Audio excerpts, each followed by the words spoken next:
இயக்கம் பாட்டாளி மக்கள் கட்சி. மருத்துவர் ஐயா அவர்கள் கால்படாத கிராமமே கிடையாது. எனக்கு தெரியும், டீசல் கூட காசு இருக்காது. ஐயா அவர்கள் இந்த சமூகத்துக்காக தன்னுடைய வாழ்நாளையே அர்ப்பணித்துக் கொண்டவர்.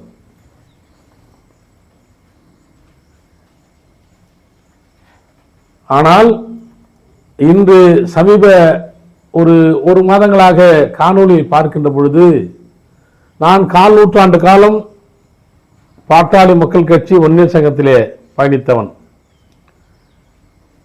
என்னை அவர்கள் நீக்கவில்லை, இன்றும் நீக்கவில்லை. சிலர் நீக்கினார்கள், ஆனால் காலக்கடை நீக்கவில்லை. மருத்துவரையா எப்போது நீக்க மாட்டார், எனக்கு தெரியும். மருத்துவரையா யாரை பார்த்தாலும் வாப்பா நல்லா இருக்க, வீட்டில் எப்படி இருக்காங்க, குடும்பம் நல்லா இருக்கா அப்படின்னு தான் கேட்பார். ஆனா சமீப 1 மாத காலமாக அந்த காணொலிகளை பார்க்கின்ற போது உண்மையிலே எனக்கெல்லாம் அழுகி வருகிறது.